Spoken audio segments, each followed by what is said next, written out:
নমস্কাৰ ছাৰ। নমস্কাৰ। আপোনাৰ শুভ নামটো? মোৰ নাম মলিন চন্দ্ৰ সূত্ৰধৰ। আপুনি কোন ঠাইৰ পৰা আহিছে? মই ধুবুৰী জিলা, গাঁও বতৰদল, অসম। আপুনি সন্ত ৰামপাল গুৰুমাজৰ পৰা নাম দীক্ষা কেতিয়া লৈছিল? 7 জুলাই 2019। ছাৰ, তেখেতৰ পৰা নাম দীক্ষা লোৱাৰ আগতে আপুনি কোন ভগৱানক ভক্তি সাধনা কৰিছিল?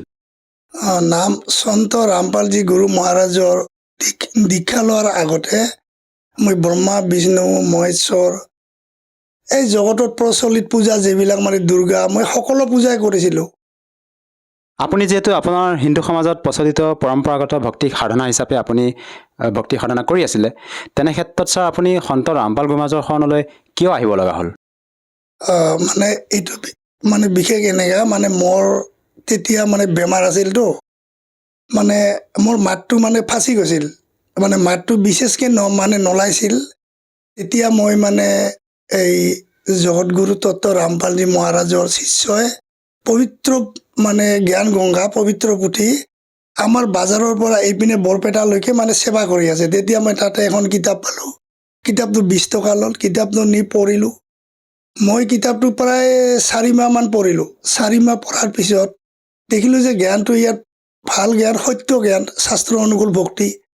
তেতিয়া মই সন্ত ৰামপালজী গুৰু মহাৰাজৰ চৰণত দীক্ষা ললোঁ।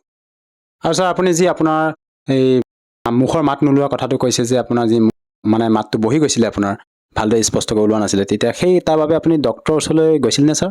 হয়, মই কোচবিহাৰ গৈছিলোঁ আৰু ইপিনে আমাৰ অসমতে বঙাইগাঁৱত গৈছিলোঁ। কোনো এইটো ভাল কৰিব নোৱাৰিল। পিছত মই এই শাস্ত্ৰ অনুকূল ভক্তি কৰি এতিয়া লাহে লাহে বহুত ভাল পাইছোঁ। এইটো এটা ছাৰ আচৰিত কথা। এজন সন্তৰ পৰা নাম দীক্ষা লোৱাৰ পিছতে আপোনাৰ যিটো মুখৰ মাত ওলোৱা নাছিলে, সেই তাৰ পৰা আপুনি এতিয়া বৰ্তমান কথা ক'ব পাৰিছে। এইটো এটা সঁচাকৈ ভাবিব লগা কথা। আৰু অসমৰ পৰা আপুনি তেখেতৰ পৰা নাম দীক্ষা লৈ এনেধৰণৰ লাভ পাইছে, এইটো ছাৰ কেনেকৈ সম্ভৱ? এইটো গুৰু মহাৰাজ সন্ত ৰামপালজী মহাৰাজে শাস্ত্ৰ অনুকূল ভক্তি প্ৰদান কৰে। যি শাস্ত্ৰ অনুকূল ভক্তি প্ৰদান কৰি আমাক মন্ত্ৰ দিয়ে না, সেই মন্ত্ৰতে আমাৰ বহুত লাভ হয়। আৰু এটা কথা জানিব বিচাৰিছোঁ, যিহেতু আমি আমাৰ যিবিলাক ছ'চিয়েল মিডিয়া প্লেটফৰ্ম আছে, সেইবিলাকত আপোনালোকৰ সন্ত ৰামপাল গুৰুমাজৰ ভক্তসকলৰ যেতিয়া আমি অনুভৱ শুনো, তেওঁলোকে নিজৰ মত ব্যক্ত কৰে যে তেওঁৰ পৰা নাম দীক্ষা লোৱাৰ পিছতে শাৰীৰিকভাৱে হওক বা আৰ্থিকভাৱে হওক বিভিন্ন প্ৰকাৰে লাভ পালে। আপুনি যিহেতু আপোনাৰ মুখৰ মাত নোলোৱা যিটো সমস্যা আছিলে, তাৰ পৰা আপুনি পৰিত্ৰাণ পাইছে। ইয়াৰ উপৰিও ছাৰ আপুনি অন্য আৰু কিবা লাভ পাইছেনে? হয়, মই লাভৰ বিষয়ে ক'বলৈ গ'লে বহুত লাভ আছে। এতিয়া মই আগৰ কথা অলপমান ক'ম দেই। মই তেতিয়া দীক্ষা লোৱা নাই, প্ৰায় 17 চনৰ কথা, 1917 চনৰ। মই তেতিয়া কিতাপটো পঢ়ি দীক্ষা ল'ম বুলি ভাবি আছোঁ। মোৰ বিশেষ টকা নাছিল না, মই আশ্ৰমত যাব পৰা নাছিলোঁ। পিছত মই বাগানত কাম কৰোঁ, চাহ বাগানত। চাহ বাগানত কাম কৰোঁতে মই ভাবিছোঁ যে মই লোন ল'ম 10,000 টকা। 10,000 টকা লোন লৈ মই আশ্ৰমত গৈ দীক্ষা ল'ম। তেতিয়া আজি ল'ম বুলি 5টাত ছুটি কৰিলোঁ, সোনকালে আহিলোঁ, কিন্তু পিছৰ চাকাটো থমকে ফুটি গ'ল। তাৰপিছত লোন ল'বলৈ যোৱা নহ'ল। তাৰপিছত পিছদিনাখন আকৌ কামত গ'লোঁ।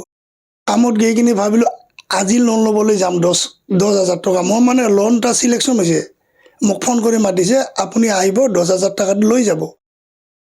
তেতিয়া পিছদিনাখনো মই যেতিয়া 5টাত ছুটি কৰি আহিলোঁ, ছুটি কৰি আহোঁতে ৰাস্তাতে চাকাটো দম কৰি ফাটি গ'ল। মোৰ মনটো দুখ লাগিল আৰু মই দুদিনকৈ চাকাটো ফাটি গ'ল, টকাটোও লোৱা নহয়, এতিয়া দীক্ষাটো বা ল'ব পাৰোঁ নহয়, এনেকৈ এটা মনত ভাৱ আহিল। তেতিয়া মই লাহে লাহে ঘৰ আহিলোঁ। ঘৰ আহিলে যেতিয়া মোৰ এটা মোবাইল আছিল না, মই মোবাইলটো চালোঁ। মোবাইলটো চোৱাৰ পিছত দেখোঁ 2,000 টকা তাত সোমাই আছে। মোৰ বেংকৰ একাউণ্টত সোমাই আছে। আৰু তেতিয়া ক'লোঁ আৰু হে গুৰুদেৱ, মোৰ 2,000 টকা আজি বেংকত পাছবুকত সোমাল, মোক লোনটো ল'ব দিয়া নাই আৰু আপুনি, মই লোনটো নলওঁ, এতিয়া 2,000ৰে মই দীক্ষা ল'ব যাম। পিছত মই পিছদিনাখন টকাটো ওলালোঁ।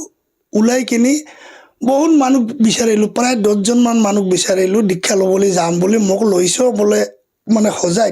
তেতিয়া কয় বোলে মই নোৱাৰিম, তাত এনেকুৱা বহুত ভয় খুৱাই দিয়ে। তেতিয়া মই ভাবিলোঁ তেতিয়া মোৰ এটা চালা আছে, চালাটোক ক'লোঁ যে ব'লা আমি দীক্ষা ল'ব দিছে, যাম মই দীক্ষা ল'ম। তেতিয়া সি মানে পটককৈ কৈ দিল হ'ব কালি বা পৰহি ওলাবি। সেই কালি পৰহি ওলাই দুজনে গৈ দীক্ষাটো ল'লোঁ পৰমাত্মাৰ চৰণত সন্ত ৰামপালজী মহাৰাজৰ। ছাৰ এইটো এটা আচৰিত কথা, আপুনি যিহেতু এতিয়া আপোনাৰ অনুভৱ ব্যক্ত কৰিছে যে আপুনি দীক্ষা নোলোৱাৰ আগতেই আপুনি সন্ত ৰামপাল গুৰুমাজৰ পৰা আচৰিত ধৰণে লাভ পাইছে, যেনেকৈ আপুনি নাম দীক্ষা ল'ব যাবৰ বাবে যি ভাড়া নাছিলে সেই ভাড়াও আপোনাক সন্ত ৰামপাল গুৰুমাজৰ কৃপাত আপুনি প্ৰাপ্ত কৰা বুলি নিজে আপুনি মত ব্যক্ত কৰিছে। ইয়াৰ উপৰি ছাৰ আৰু অন্য কি লাভ পাইছে ছাৰ? মানে অন্য লাভটো এনেকুৱা, মানে মোৰ জেপত এই পাকেটত মানে ধৰি লওক 200 টকা আছে, তাৰ পৰা মই মানে 50 টকা বজাৰ কৰিলোঁ। আৰু ঘৰত যে পেণ্টটো মানে খোৱাই থলোঁ, ৰাতিপুৱা উঠিলোঁ আৰু পিন্ধিলোঁ, আৰু চাওঁ সেই 200 টকাই হৈ আছে। মই আচৰিত পালোঁ, টকাটো ক'ৰ পৰা আহিল? মই আমাৰ ভগৱতীক সুধিছোঁ, তই মোৰ পকেটত কিবা থৈছা নেকি? কয় নাই, থোৱা নাইতো, এইটো গুৰুদেৱৰ দয়া। আৰু তাৰপিছত এতিয়া মই মানে 3:30 মানে ভক্তি কৰিবলৈ উঠোঁ তো, ঠিক 3:30 আগত যেতিয়া মই ভক্তি কৰি উঠিম, তেতিয়া মানে 10 মিনিটমান আগত মই মানে ঘুমতে মানে টোপনিতে মন্ত্ৰটো জপ কৰি দিওঁ। কেতিয়াবা ছতনাম জপ হয়, একদম পূৰা মানে ছতনামটো জপ হৈ থাকিব, কপ কৰি মানে এই বেলটো বাজি যায় মোৰ, তেতিয়া মই মানে 3:30 পূজা কৰিবলৈ উঠি যাওঁ। আৰু কেতিয়াবা প্ৰথম মন্ত্ৰ, কেতিয়াবা টোপনিতে মানে এটি উঠিব লাগে 10-15 মিনিট আছে, তেতিয়াই মানে ঘুমতে মানে এই প্ৰথম মন্ত্ৰটো জপ হৈ থাকে। ঠিক এনেকা আৰু কি কিছুমান মানে গুৰু মহাৰাজ সন্ত ৰামপালজী মহাৰাজে বহুত মানে লাভ দিছে। আৰু সন্ত ৰামপাল গুৰুমাজে কোন শাস্ত্ৰৰ আধাৰত আপোনালোকক ভক্তিবিধি প্ৰদান কৰে? হয়, শাস্ত্ৰ অনুকূল ভক্তি প্ৰদান কৰিছে আমাক। গীতা, বেদ, মহাভাৰত, কোৰাণ শ্বৰীফ, আঠৰ পুৰাণ, এইবিলাক। আৰু আমি শুনিছোঁ যে আপোনালোকৰ গুৰু সন্ত ৰামপাল গুৰুমাজে শ্ৰাদ্ধ, শ্ৰাদ্ধ, কৰ্মকাণ্ড এইবিলাক কৰিবলৈ মানা কৰে। হয়, মানে শ্ৰাদ্ধ কৰিবলৈ মানা কৰিছে। তাৰপিছত দেৱী দেৱতা পূজা কৰিবলৈ মানা কৰিছে আমাক। আৰু কিয় মানা কৰিছে? আমি যিটো পূৰ্বৰ পৰা যিবিলাক আমাৰ পৰম্পৰাগত সাধনা, আমি শ্ৰাদ্ধ কৰি আহিছোঁ আৰু আমি এইবিলাক কৰ্মকাণ্ড কৰি আহিছোঁ, তেনে ক্ষেত্ৰত আপোনালোকৰ গুৰু সন্ত ৰামপাল গুৰুমাজে এই সাধনাবিলাক, এই পৰম্পৰাগত যিবিলাক কৰ্মকাণ্ড কিয় বাধা কৰে বা মানা কৰে? এইবিলাক দেৱী দেৱতা বা শ্ৰাদ্ধ, এইবিলাক মানে শাস্ত্ৰ অনুকূল ভক্তি নহয়। যিবিলাক গুৰু মহাৰাজ সন্ত ৰামপালজীয়ে মানে শাস্ত্ৰ অনুকূল ভক্তি দিয়ে, সেইটোহে মানে আচল সাধনা। সেইটোহে মানে যিটো মন্ত্ৰ দিয়ে সেইটো মোক্ষ মাৰ্গৰ মন্ত্ৰ। আৰু গীতাতো উল্লেখ আছে যে শাস্ত্ৰবিধি ত্যাগ কৰি যি ভক্তি কৰে তেওঁৰ না গতি হ'ব, না সুখ হয়, না লাভ হয়। কিন্তু শাস্ত্ৰ অনুকূল ভক্তি আমাক সন্ত ৰামপালজী গুৰু মহাৰাজে দিয়ে, সেইকাৰণে আমাৰ লাভ হয় বা মন্ত্ৰ জপ কৰিলেও লাভ হয়।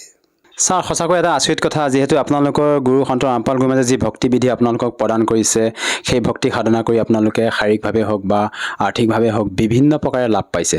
ইয়াৰ উপৰিও ছাৰ, মই আৰু জানিব বিচাৰিছোঁ, আপুনি পাৰিবাৰিকভাৱে অন্য আৰু কিবা লাভ পাইছেনে ছাৰ? পাৰিবাৰিকভাৱে মই বহুতো লাভ পাইছোঁ।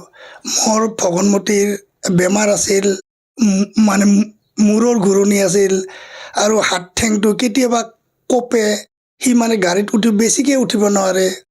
এই গুৰু সন্ত ৰামপালজী মহাৰাজৰ ওচৰত দীক্ষা লৈ এতিয়া বহুত ভাল পাইছে। আৰু মানে মই নিচা কৰিছিলোঁ, মদ, ভাং, বিড়ি, চিগাৰেট সকলো খাইছিলোঁ। কিমান বছৰ ধৰি খাইছিল ছাৰ আপুনি? মই এইটো প্ৰায় মানে এইটো দিব নোৱাৰোঁ তাৰিখটো, কিন্তু এনেকা মানে মই প্ৰায় 10-12 বছৰমান খাইছিলোঁগৈ। চাধা গুটকা খাওঁতে, চাধা, বিড়ি, মদ। তাৰপিছত যেতিয়া মই সন্ত ৰামপালজী মহাৰাজৰ ওচৰত দীক্ষা ল'লোঁ, তেতিয়া লাহে লাহে কেনেকৈ নাইকিয়া হ'ল মই নিজে গম নাপাওঁ।